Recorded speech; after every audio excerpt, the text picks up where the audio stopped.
بسم الله الرحمن الرحيم الحمد لله رب العالمين وصلى الله على محمد وعلى آله وصحبه وسلم.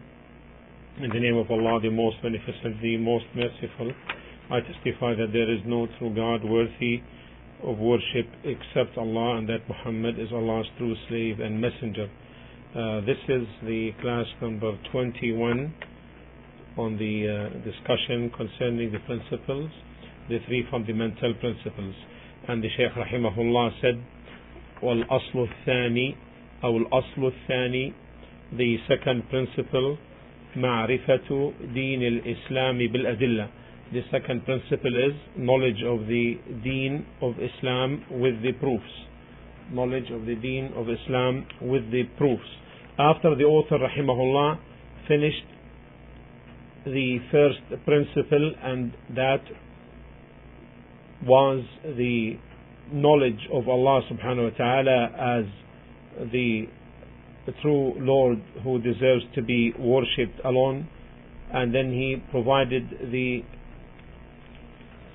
concrete evidences for that.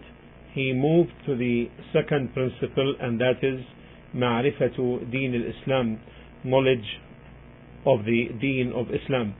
And the deen linguistically means, number one, obedience and submission. The term linguistically, the term deen in the language means obedience and submission.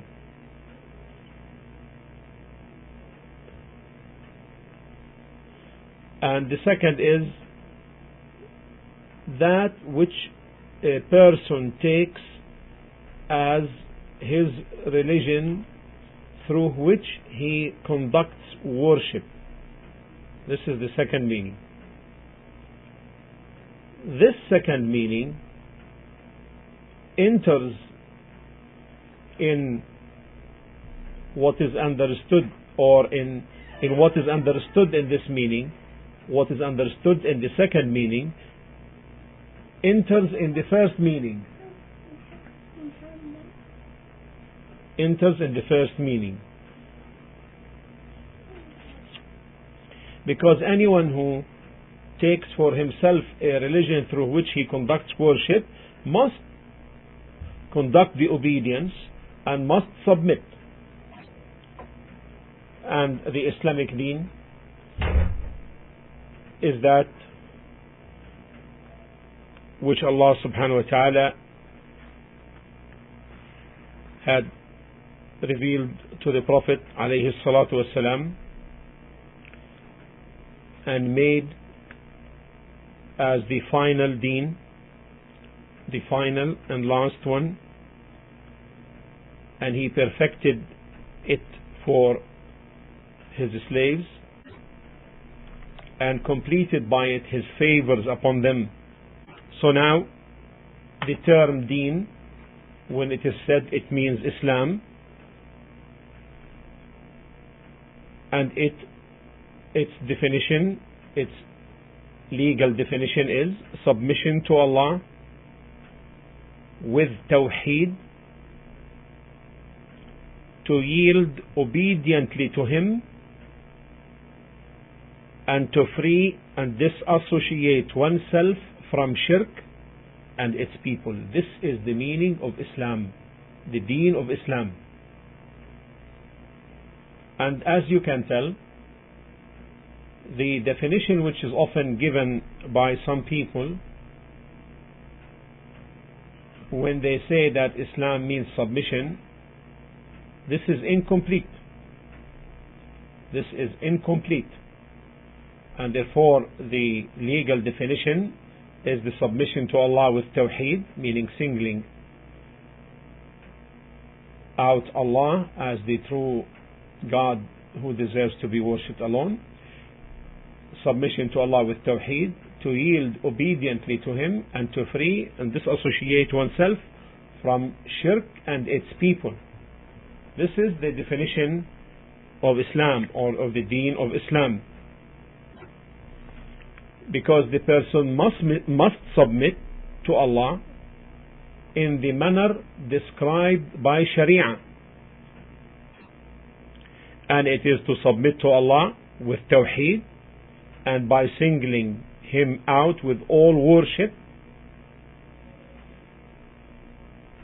Then if someone says, what about the submission to the pre-decree of Allah? You see here we said submission to Allah in the manner prescribed in the Sharia. What about the issue of submission to Allah, to Allah's pre-decree?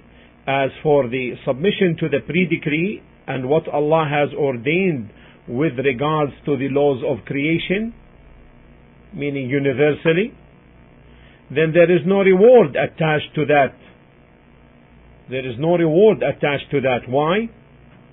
Because the person has no choice or ability to escape the ordainment of Allah subhanahu wa ta'ala.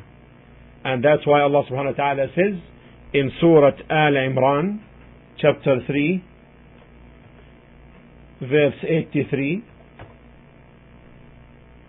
وَلَهُ أَسْلَمَ مَنْ فِي السَّمَاوَاتِ وَالْأَرْضِ طَوْعًا وَكَرْهًا وَإِلَيْهِ يُرْجَعُونَ. And to Him, this is in Surah Al-Imran 3:83, وَلَهُ أَسْلَمَ مَنْ فِي السَّمَاوَاتِ وَالْأَرْضِ طَوْعًا وَكَرْهًا وَإِلَيْهِ يُرْجَعُونَ. And to Him everyone in the heavens and the earth submit willingly or unwillingly, and to Him you all will be returned. So submission to Allah with tawheed, meaning to single Him out with all worship, and then to yield to Him obediently. How? By doing whatever Allah commands and abstaining from all that which He had forbade. Then disassociating from shirk and its people, to free oneself and to disassociate from shirk and its people.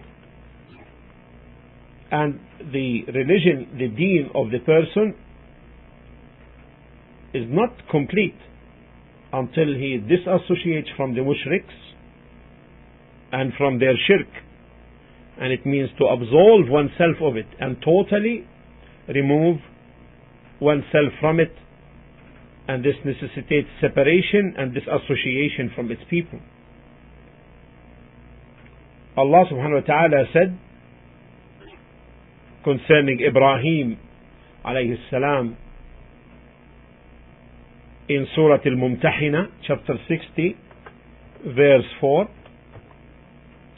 قد كانت لكم أسوة حسنة في إبراهيم والذين معه إذ قالوا لقومهم إنا براء منكم ومما تعبدون من دون الله كفرنا بكم وبدا بيننا وبينكم العداوة والبغضاء أبدا حتى تؤمنوا بالله وحده.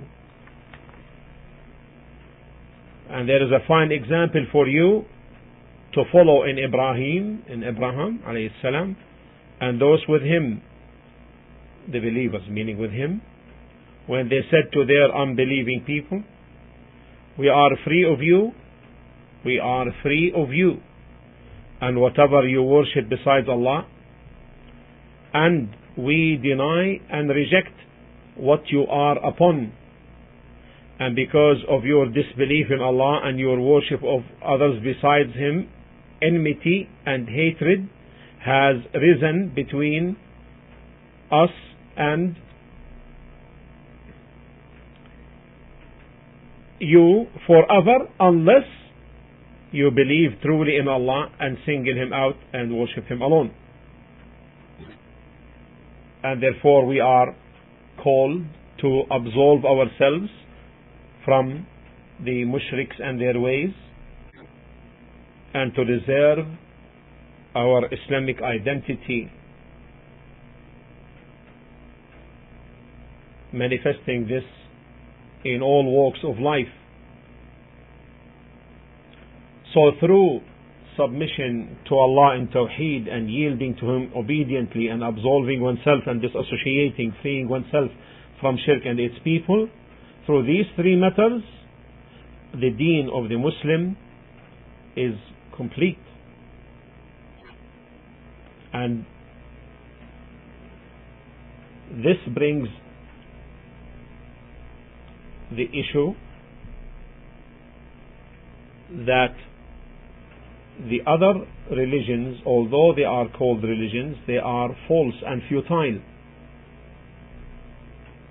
Any other religion other than Islam is false and futile because it is abrogated by Islam, and because in many ways and forms these religions ascribe partners to Allah subhanahu wa ta'ala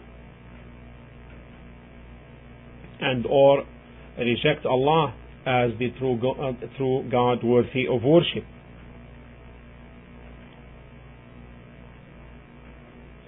Not only that, they reject the final and last message of the Prophet Muhammad sallallahu alaihi wasallam, and they reject the Prophet himself. And therefore you can tell easily the serious error done by some Muslims when they say, quote, that Islam calls to understand the other religions, or that Islam teaches us to learn the other religions. Then in the next class, inshallah ta'ala, the author will explain the levels of Islam, the levels of the deen of Islam, and they are Islam, Iman, and Ihsan. Islam, which is submission and obedience; Iman, which is the true faith; Ihsan, which is perfection of worship. And that each of these levels has its own pillars, and that each of these levels, Islam, Iman, and Ihsan, each has its own pillars. And we will begin inshallah next class with the pillars of Islam. Walhamdulillah Rabbil Alameen, wa sallallahu ala Muhammadin wa ala alihi wa sahbihi wa sallam.